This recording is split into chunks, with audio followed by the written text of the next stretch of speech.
আসসালামু আলাইকুম প্রিয় দর্শক। খুব দ্রুতই বাংলাদেশ তুরস্কের বায়রাক্তার TB2 ড্রোন কিনতে যাচ্ছে। গত 24 জুলাই 2022 তারিখে বাংলাদেশে নিযুক্ত তুরস্কের রাষ্ট্রদূত মোস্তফা ওসমান তুরান প্রথম আলোকে দেওয়া এক সাক্ষাৎকারে এ বিষয়টি নিশ্চিত করেছেন। তিনি বলেছেন, বাংলাদেশের সশস্ত্র বাহিনীর সাথে বেকার কোম্পানির একটি চুক্তি স্বাক্ষরিত হয়েছে। বেকার কোম্পানিটি বায়রাক্তার TB2 ড্রোন তৈরি করে। এটি আমাদের জন্য খুবই আনন্দের একটি সংবাদ। দক্ষিণ এশিয়ার তৃতীয় বৃহত্তম প্রতিরক্ষা বাজেট প্রণয়ন করে বাংলাদেশ। গ্লোবাল ফায়ার পাওয়ার সূচক অনুসারে বাংলাদেশ দক্ষিণ এশিয়ার তৃতীয় বৃহত্তম সামরিক শক্তির একটি দেশ।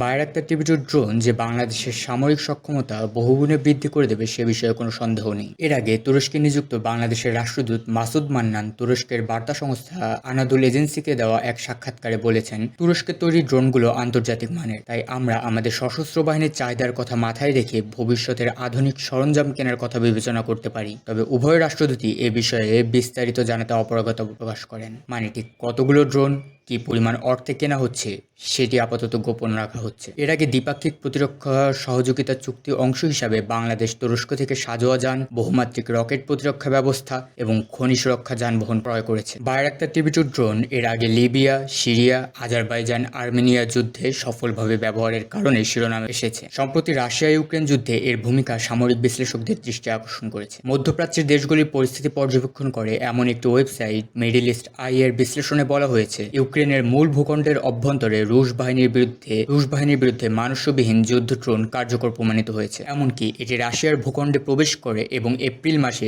সেখানে দুটি তেলের ডিপোতে হামলা চালাতে সক্ষম হয়েছে, যেটি রাশিয়ার আকাশ প্রতিরক্ষা ব্যবস্থাকে বুড়ো আঙুল দেখিয়ে দিয়েছে। রাশিয়ার সঙ্গে যুদ্ধের অনেক আগেই ইউক্রেন সরকার তুর্কি ড্রোন কেনার প্রক্রিয়া শুরু করেছিল। এটি 2019 সালে কমপক্ষে 36টি বায়রাক্তার TB2 ড্রোন কিনেছে। বিভিন্ন আন্তর্জাতিক মিডিয়ার আউটলেট দ্বারা পরিচালিত সংবাদ অনুসারে এই তথ্য পাওয়া যায়। ইউক্রেনের প্রতিরক্ষা মন্ত্রী ওয়েলেক্সি জানান, তার দেশ 24 ফেব্রুয়ারি রাশিয়ার সাথে যুদ্ধ শুরু করার পর তুর্কি থেকে কমপক্ষে 50টি কমব্যাট ড্রোন সংগ্রহ করেছে। বেকার টেকনোলজি ইউক্রেনের সাথে যৌথভাবে ড্রোন উৎপাদন শুরু করার কথা ছিল, কিন্তু রাশিয়া ইউক্রেন যুদ্ধের কারণে সেটি স্থগিত হয়ে যায়। ইউএস ভিত্তিক নিউজ পোর্টাল আল মনিটরের জুনের প্রতিবেদন অনুযায়ী বেকার টেকনোলজি সাধারণত ড্রোনটির প্রতিটি ইউনিট $10 মিলিয়ন বিক্রি করে থাকে, তবে ইউক্রেন এটি $7 মিলিয়ন ক্রয় করেছে। বেকার টেকনোলজি 1986 সালে গাড়ি উৎপাদনকারী সংস্থাগুলির যন্ত্রপাতি সরবরাহের জন্য চালু হয়েছিল। যাই হোক, বিভিন্ন পর্যায়ে অতিক্রম করার পর কোম্পানিটি 2014 সালে বাণিজ্যিকভাবে ড্রোন তৈরি করে এবং বায়রাক্তার TB2 ড্রোন সরবরাহ করা শুরু করে। এটি এখন পর্যন্ত বিভিন্ন দেশে 500টিরও বেশি ড্রোন সরবরাহ করেছে। সেলচুক বায়রাক্তার বেকার টেকনোলজির প্রধান প্রযুক্তি কর্মকর্তা এবং প্রেসিডেন্ট রিসেপ তাইয়েপ এরদোগানের জামাতা, এবং তার ভাই হালুক বায়রাক্তার প্রধানত ড্রোন উৎপাদনকারী কোম্পানি নিয়ন্ত্রণ করে। সেলুক নিউজ এজেন্সি রয়টার্সের সাথে এক সাক্ষাৎকারে বলেন, বায়রাক্তার TB2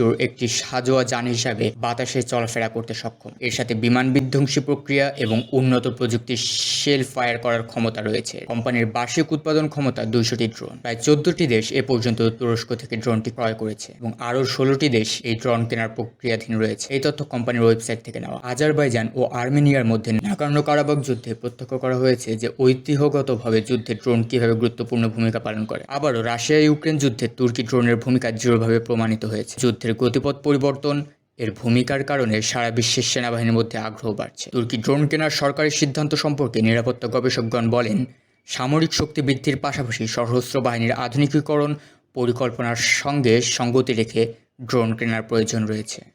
এক্ষেত্রে তুরস্ক বাংলাদেশের জন্য অত্যন্ত ভালো একটি উৎস হতে পারে।